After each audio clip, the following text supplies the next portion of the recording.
Afternoon to all of my students. আচ্ছা, সাগরদ্বীপের মহাজনের আমি প্রথম পর্বের আলোচনা কিছুটা করেছিলাম, বাকি অংশটুকুর আলোচনা আজকে করে দেব। দেখো, এতটা করেছিলাম যে দীর্ঘ করাতে সাপ বেয়ে চলেছে জলের ওপর দিয়ে।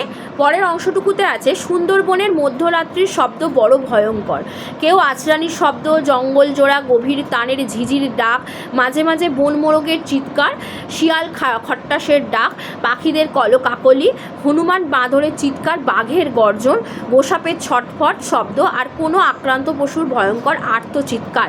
এখানে কতগুলো পশু পেলাম দেখো, এখানে বন মোরগ পেয়েছি আমরা, জঙ্গল জোড়া গভীর তানের ঝিঝির ডাক পেয়েছি। পশু বলতে এখানে বনমোরগ পেয়েছি, শিয়াল খট্টাস পেয়েছি, শিয়াল খট্টাসের ডাক পেয়েছি, আর বনমোরগের চিৎকার আছে, পাখিদের কলকাকুলি পশু পাখি মিলিয়ে, হনুমান আছে, বাঁদর আছে তাদের চিৎকার, বাঘের গর্জন, গোসাপের ফটফট শব্দ আর কোনো আক্রান্ত পশুর ভয়ঙ্কর আর্তচিৎকার, সব মিলিয়ে ভয়ঙ্কর রোমহর্ষক। এবার জঙ্গলের ঘাস লতা গাছ জীবজন্তু, পোড়া মাকড়, সাপ, কুমির, মাটি, কাদা, শিকড়, কাটা, জল, মাছ, আকাশ, মেঘ, তারা, জোয়ার ভাটা, খাড়ি, অসুখ বিসুখ, ঠান্ডা গরম সমস্ত কিছুর নিখুঁত বর্ণনা দেওয়া দুঃসাধ্য। এর জন্য কয়েক বছরের পরিশ্রম দরকার, আর পরিসর চাই মহাভারতের চাইতেও বেশি। সে অলিখিত মহাকাব্যের জনক একমাত্র বিধাতা। এখানে দিয়েই দিতে পারে অলিখিত মহাকাব্যের জনক কাকে বলা হয়েছে, উত্তর হবে বিধাতাকে বলা হয়েছে, যিনি সৃষ্টি করে রেখেছেন সুন্দরবনকে সুন্দর আর ভয়ঙ্কর করে। সেই ভয়ঙ্কর সুন্দরকে উপভোগ করবার সাধ্য কি ক্ষুদ্র মানুষের অনুভূতি দিয়ে? 20 বছরের অভিজ্ঞতা তোরাব মহাজনই বা তার কতটুকু জানে। আসতেই পারে তোরাব মহাজন কোন রচনার চরিত্র, তোরাব মহাজনকে আমরা কোন রচনায় পাই, কোন গল্পের চরিত্র? সাগরদ্বীপের মহাজনে আমরা পাচ্ছি এই তোরাব মহাজনকে। এবং দেখো, এই তোরাব চরিত্রটা কিন্তু খুব ইম্পর্টেন্ট, যেটা আমরা নীলদর্পণেও কিন্তু দীনবন্ধু মিত্রের নীলদর্পণ নাটকে তোরাব চরিত্রটাকে পাই। এই তোরাব চরিত্র দুটো জায়গায় পাচ্ছি, একটা নীলদর্পণ বাংলা সাহিত্যের ইতিহাসে তোরাব চরিত্র নীলদর্পণ নাটকে, আর একটা আমরা পাচ্ছি সাগরদ্বীপের মহাজনে। সাগরদ্বীপের মহাজন হচ্ছে আব্দুল জব্বার, আর নীলদর্পণ হলো দীনবন্ধু মিত্র। সেটা হলো নাটক, আর এটা হলো ছোট গল্প। এবার দেখো, 20 বছরের অভিজ্ঞতা তোরাব মহাজনী বা তার কতটুকু জানে। তার কাছেও তো সেই অনাদি অরণ্য আজও তেমনই চির নতুন, চির দুরন্ত দুর্দম। তাই রাত্রে মহাজন বা সেদর ঘুমানো নিষেধ। রাত জাগার জন্য বাউলিদের, এখানে বাউলিদের কথা আছে। বাউলি কাদের বলা হয়? যারা মধু সংগ্রহ করে তাদের মৌলে বা মৌলিও বলা হয়, বাউলি বলা হয় তাদের। এটা একটা প্রশ্ন আসতে পারে, বাউলি কাদের বলে? যারা মধু সংগ্রহ করে। বা মৌলি কাদের বলে যদি আসে? যারা বা মধু সংগ্রহ করে বা মধু যারা আনতে যায় বা যারা মধু সঞ্চয় করে রেখে দেয়, এই ধরনের দিয়ে দিল। যারা মধু সংগ্রহ করে তাদের বলা হয় মৌলে বা মৌলি বা বাউলি। এদের মধ্যে একজন মাথায় বাবরি চুল, বাহুতের উপর পদক ছিল, হ্যাঁ, বাহুতের উপর পদক এবং গলায় বাঁধার উপর তক্তি। দেখো, লক্ষিন্দর গাজী, 3টে চরিত্র পাবো এখানে আমরা। আরেকটা পেলাম লক্ষিন্দর গাজী। অপূর্ব সুরেলা গলায় পুঁথি পড়ে। কে অপূর্ব সুরেলা গলায় পুঁথি পড়ে? লক্ষিন্দর গাজী। উত্তর হবে লক্ষিন্দর গাজী। সবাই মন দিয়ে শোনে। তার কাছে এক সুটকেস পুঁথি আছে।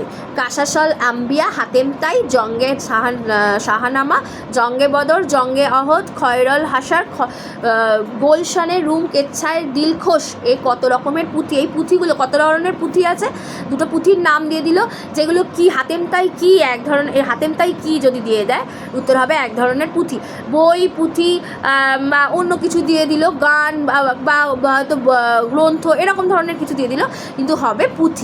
তো কাসাসল আম্বিয়া, হাতেমতাই, জঙ্গে শাহানামা, জঙ্গে বদর, জঙ্গে আহদ, খয়রল হাসার, গোলশানের রুম কেচ্ছায় দিলখোশ, সেগুলো সব পুঁথি। পুঁথির গল্পের মতো গল্প আর হয় না। বাংলার মুসলমান সমাজের মধ্যে পুঁথি সাহিত্য নামে একটি উদার কল্পনা আর অপূর্ব মজাদার কাহিনীর জগৎ আছে, যার খোঁজ খবর অনেকেই তেমন রাখেন না। পুঁথি সাহিত্য মুসলমান সমাজেই আছে। গড়ান কাঠের মহাজন, গন্ডা গন্ডা বাঘ মারা নির্দয় নিষ্ঠুর প্রকৃতির মানুষও তার রেডিও বন্ধ করে রেখে চুপ করে বসে পুঁথির কাহিনী শোনে আর সিগারেট ফোঁকে একটার পর একটা। ভোর হয়ে এলে মোরগের চিৎকার শোনা যায়, পাতলা কুয়াশায় চারিদিক ঢাকা। খানিকক্ষণ ড্রাম পেটা চলে, তারপর সকাল হলে সেদো মন্তর পরে জল ছিটিয়ে, মানে মহাজন যে সেদো বলা হচ্ছে, সেদো মন্তর পরে জল ছিটিয়ে প্রথমে মাটিতে নামে, একলা খালি হাতে সে চিৎকার করে জঙ্গল বন্দনা গাইতে গায়। তাহলে জঙ্গল বন্দনা কে শুরু করে দেয়? সেদো, হ্যাঁ, সেদো বা মহাজন যেটা থাকবে, সেদো থাকলে সেদো, হ্যাঁ। হ্যাঁ, সেদো বা মহাজন থাকলে সেদো বা মহাজন হবে, আর যদি শুধু মহাজন থাকে সেটাও কিন্তু হবে না, আর কোনোটিই না থাকলে তো ওটা হবেই না। সেদো, এখানে বলছে সেদোর মন্তর পড়া, উত্তর হবে সেদো কিন্তু মন্তর পড়ে, সেদো বা মহাজন কিন্তু এখানে নেই। তো সে চিৎকার করে জঙ্গল বন্দনা গাইতে গাইতে ঢুকে যায় জঙ্গলের মধ্যে, এবং যতখানি জায়গায় গাছ কাটা হবে গণ্ডি দেয়, সেই গণ্ডি ভেঙে বাইরে যেতে গেলে সেদো সঙ্গে যাবে।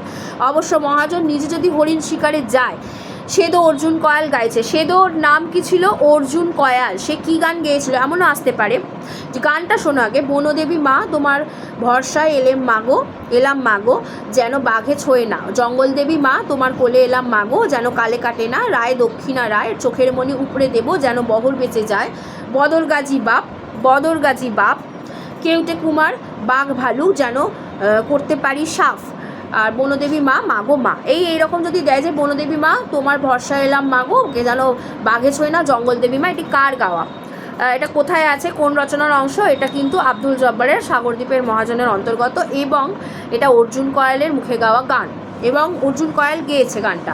উচ্চগ্রামে চিৎকার আর বুক চাপড়ানির শব্দ, করুণ আর্তস্বর, সেদোর চোখের জলে বুক ভেসে যায়, সবাই প্রাণের কতখানি দাম উপলব্ধি করে, সেই ভয়ঙ্কর পরিবেশে অপূর্ব জঙ্গল বন্দনার সময় হাউমাউ করে কাঁদতে থাকে, কারো ছেলে মেয়ে, কারো বা বউয়ের প্রিয়জন, সংসার সম্পত্তির কথা মনে পড়ে। তো এইটা কিন্তু সংক্ষেপিত অংশ, সংক্ষেপে দেওয়া আছে এই বাঘের খোঁজ গল্প গ্রন্থ থেকে নেওয়া কিছুটা অংশ, নাম দেওয়া হয়েছে সাগরদ্বীপের মহাজন। তো এটা কিন্তু খুবই সুন্দর একটা আঞ্চলিক গল্প। আঞ্চলিক এখানে 3টে চরিত্র আমরা পাচ্ছি, যেখানে আমরা মহাজনকে পাচ্ছি, এখানে তোরাম মহাজনকে পাচ্ছি, আমরা গাজী লক্ষিন্দর গাজীকে পাচ্ছি, অর্জুন কয়ালকে পেলাম, 3টে চরিত্র আমরা পেলাম। তো ভালো করে পড়তে হবে, এবং যতটা যদি পারো পুরো গল্পটা কোথাও থেকে জোগাড় করে পড়ে নিও। আর অবশ্যই আঞ্চলিক যেহেতু অনেক কিছু তথ্য এখান থেকে পাওয়া যাবে। যাই হোক, আশা করছি তোমাদের ক্লাসগুলো ভালো লাগছে। আমি তো আলোচনা যেমন করছি, প্রশ্ন উত্তরও আলোচনা করছি, আর এমনিও মানে সব কিছু আলোচনা করে দিচ্ছি। যদি কোথাও অসুবিধা এরপরেও থেকে থাকে আমাকে কমেন্টে জানাও, আর কি কি ক্লাস লাগলে তোমাদের ভালো হয় জানাবে। বেল আইকনটা অবশ্যই দিয়ে রাখতে ভুলবে না, সময় সময় ক্লাসগুলো যখন আসবে নোটিফিকেশানে তোমরা পেয়ে যাবে। আর একটা কথা, লাইক করো, বন্ধুদের সাথে শেয়ার অবশ্যই করো, আর রেসপন্স করো তোমরা, ঠিক আছে?